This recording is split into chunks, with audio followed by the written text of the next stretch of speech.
Morning, everyone. My name is Sandro Pinto. I'm the Executive Director for the Laino Local 183 Training Center. Thank you, everyone, for being with us today for this important announcement. It's our pleasure to have Ontario's Minister of Finance and MPP for Ajax, Rod Phillips, alongside Parliamentary Assistant MPP for Willowdale, join us today in Vaughan to outline the government's plan to build Ontario together. Minister, it's great to have you back.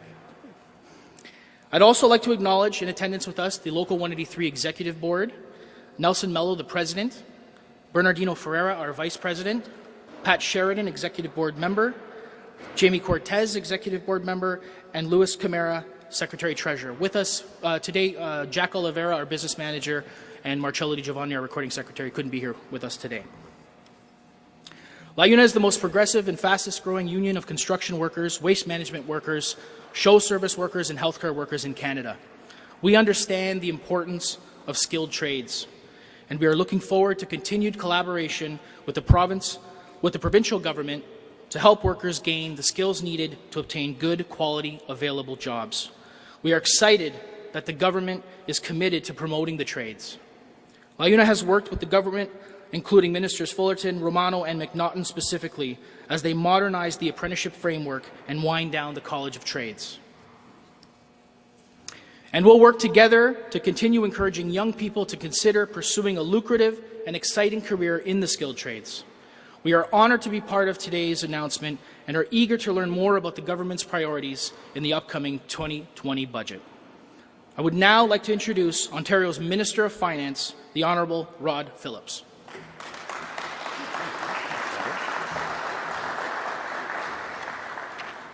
Thank you, Sandro. It's great to be back, and I always get a really warm welcome here from you and Jack and the rest of the LIUNA 183 crew.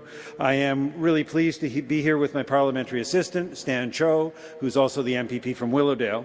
And I want to thank LIUNA Local 183 for the very informative tour of this state-of-the-art facility. It was a real pleasure to meet some of the apprentices and members, hear their stories, and to get to meet the people that are standing with us today. We're here to talk about our government's plan to build Ontario together. Now, we can all see around us that Ontario's construction industry is booming, and that's powered in a large part by the over 60,000 members of LIUNA Local 183, which is the largest construction local in North America. But you could see it on your way to this great facility today with all the towers in the sky. In fact, of the 420 construction cranes that are currently working across North America, almost 30% or 120 of those cranes are working right here in the GTA. So our province is quite literally at the center of productivity and progress and economic activity in North America. This is what building the future looks like. Now, today's unemployment rate among the construction trades is under 6%, and that's unprecedented since governments started to keep track. And we all know that construction jobs are good jobs, jobs that pay well, jobs that you can raise a family on. But unfortunately, we don't have enough people to fill those jobs. In fact, on any given day, 13,000 construction jobs are going unfilled in Ontario. These are jobs that we need to fill if we want to build Ontario's homes, Ontario's schools, universities, roads, subways, the infrastructure that we need not only in the Greater Toronto Area, but across the province. This is a challenge, but it also presents an opportunity, and it brings me to why we're gathered here this morning. We're here today to take the next step in our plan to build Ontario together. It's my pleasure to announce that on Wednesday, March the 25th, I will be tabling the budget of the province of Ontario in our province's legislature. In Budget 2020, we will stay the course in terms of our path to balancing the budget by 2023.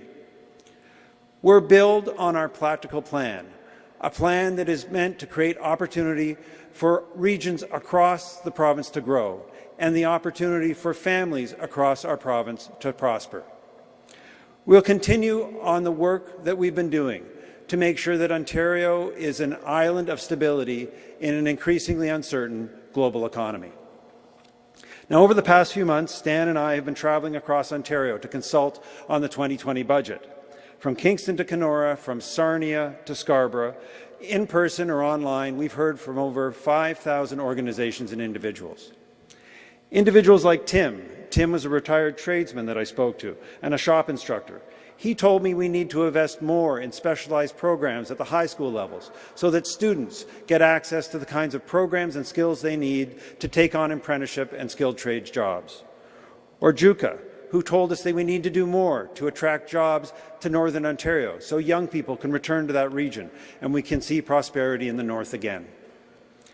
Everywhere we traveled, the message was clear. People with a job wanted a higher paying job. If they had a place to live, they wanted to be able to buy that forever home. They want their children to have a secure and prosperous future. They want to make sure that public services like healthcare are available when their family needs them. They're also concerned about our province's debt. Ontario has the highest subnational debt in the world, $353 billion.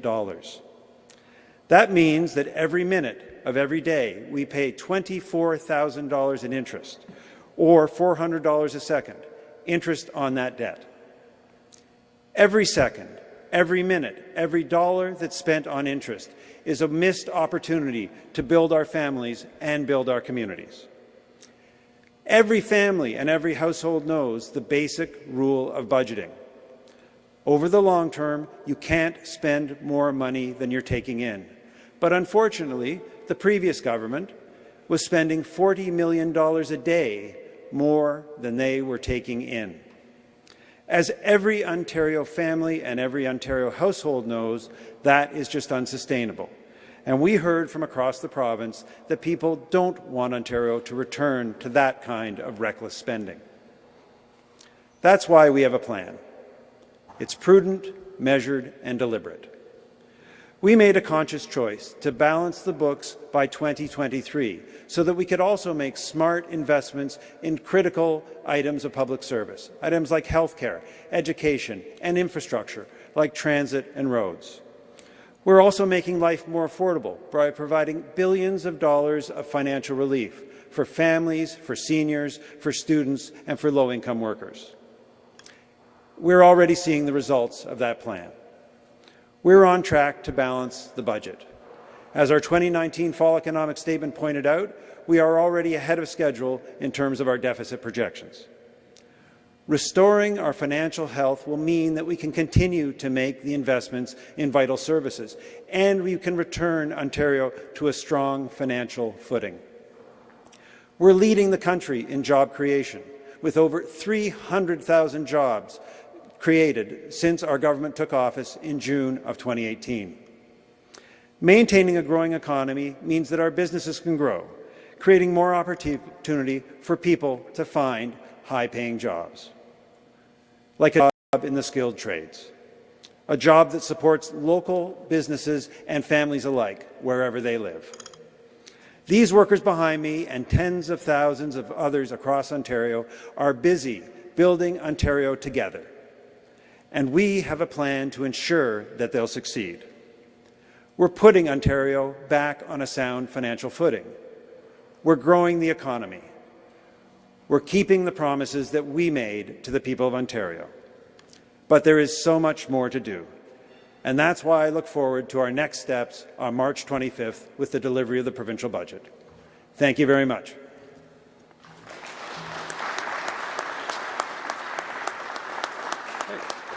Thank you.